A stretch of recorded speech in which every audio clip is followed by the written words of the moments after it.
Why do some Catholics on YouTube mix politics and religion and some don't?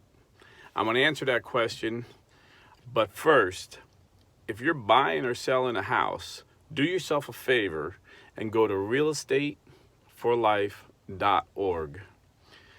Not only will your commissions that you're going to pay anyway go to pro-life organizations, but you're going to get the most professional realtor to help you out. And, I always said, if I need brain surgery, which some people say I do, but actually I don't. But if I ever need a brain surgery, I'd rather have an atheist brain surgeon with 20 years experience than a Christian who just got out of medical school. Just saying. But realestateforlife.org, you don't have to make that choice. All of our realtors have years of experience. They're the most professional in the field. They're experts in every area that you're going to be dealing with. And, I've actually bought a house with a Real Estate for Life realtor. And I'm telling you, these guys are the cream of the crop. They're not going to let you get hurt. Plus, most of them are devout Catholics or they're Protestant Christians. But most of them are pro-life Catholics. So what they say is going to be gospel truth. So they're going to direct you. In fact, I had a subscriber email me and thank me. She said she didn't think there would be a Real Estate for Life realtor in her area, and thankfully there was, and she's very happy. So again, if you're buying or selling a house, go to realestateforlife.org. If you buy a new house, I always recommend get a priest to come in and bless it. But what an additional blessing you'll have knowing that the commission you were going to pay anyway is going to help the pro-life movement and maybe save an unborn child somewhere. I mean, that's priceless. So why do some of us Catholics talk about politics and some of us don't? When I started this YouTube channel, I really didn't have a plan.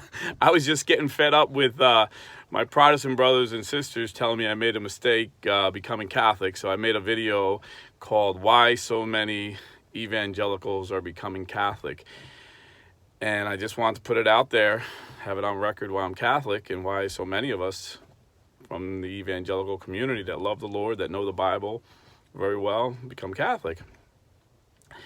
And I'm at work every day and my kids are calling me, Dad, you just got 10,000 views. Dad, you just got 20,000 views. Before I knew it, I had like 140,000 views. And if you listen to it, I misspeak. I probably say some things wrong about Catholic theology. And it's really not I think my son Nick was actually holding the phone because I didn't have a tripod at the time. And he's like, Dad, you got to make sure the videos, my shoulders are killing me. But so that was the genesis of this channel. But then, during the election, I just felt like I needed to discuss the future of this country. And, because politics, in my view, politics affects our religion. I mean, you have one party in America that wants to infringe on our religious rights. The Catholic Church teaches clearly that abortion is amongst the gravest of sins. I said, Pope Francis said it was the gravest sin, and people have corrected me, and he said sacrilege or blasphemy is. So I stand corrected, but he did say amongst. I looked it up. I left out the word amongst. It's amongst the gravest of sins. It's one of the worst sins you could commit. So I think it's important that Catholics are informed that we're not supporting people that are supporting this gravest of sins. And in addition to that, we're to care for the poor. And you don't need to be a political scientist or have a PhD in government studies like my guest Alan Keyes has to know that socialism and communism has put more people in poverty than any other form of government, and capitalism has lifted more people out of poverty. So as Catholics, we need to support the party that supports free enterprise and capitalism. And as as Catholic Christians, we need to support the party that protects free speech. I mean, the Democrat Party, unfortunately, has become the party that's against free speech. If they disagree with you, they call it hate speech and say there's no protection for that. And you see the Democrats that run all the social platforms taking hundreds of thousands of conservatives off their sites. You know, me, I'm just a little guy. They haven't taken me off yet. People are telling me they probably will. I need to find another platform. But they demonetized me. I was making a couple extra bucks a month. And they're like, it's kind of like a timeout. Like, we're going to take your money away. And if you behave, we'll put commercials back on. And it's funny. And the reason I'm making this video is because I have a lot of subscribers say, hey, we hate when you talk about politics. We like when you talk about the church. You should stick to that. And then this weekend, I'm in a store and I bump into an old friend. And he's like, dude, why aren't you talking about politics anymore? I miss when you talk about politics. And it's funny because he's old school like me. And he knows us old school guys would never admit we're afraid of anything. So he's like, what are you afraid of YouTube?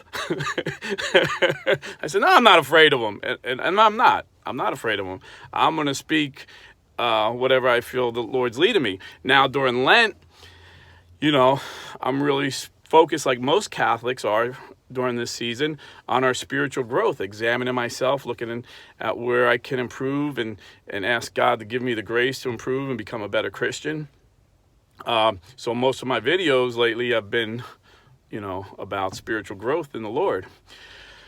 But, I really don't plan these things out. I pray while I'm driving. I'm at my first stop. It isn't open yet. And, it was an hour to get here, and I'm praying, and I'm thinking about things, and I feel led to talk about this. So, this is why I talk about it. Now, there are some, really good Catholics on YouTube that I enjoy watching that don't talk about politics. And that's their call, and that's what they feel led, And, sometimes I feel, personally, if I can just teach people about the faith, they'll know how to vote. If you love the Lord, you're going to love the life he created. So you're not going to vote for someone who wants to kill that life. If you love to evangelize, you're not going to vote for the party that's going to shut down free speech. If you love the church, you're not going to vote for the party that sues the Little Sisters of the Poor, like Obama did and now Biden's doing again for not providing birth control. So it's kind of like, I don't know if this is true or not, but I used to always hear when you go work in a bank, they don't show you counterfeits. They just let you touch real money for days and days. You're counting real money. And then they slip a counterfeit in so you could notice the difference, because you're so used to having the real thing. When a counterfeit comes through, it's a counterfeit. So I kind of had that philosophy. Well, if I just teach the people, what the church has taught for 2,000 years, they'll see the truth and they'll know how to vote. But I'm not perfect. Sometimes I just get a passion in me, and I gotta share what I see. When I see an evil, and I see politicians that want to hurt the church and want to hurt unborn children, I feel the need to speak out against it. And so YouTube demonetized me. Oh well, God's in control. I'm not going to bend the knee to anyone but Jesus Christ. I'm not going to bend the knee to YouTube. I'm not going to bend the knee to our government. I'll only bend my knee to Jesus Christ. So there you have it. I hope that helps why some of us talk about politics and religion and some of us don't. God bless, and stay Catholic. And go to realestateforlife.org right now.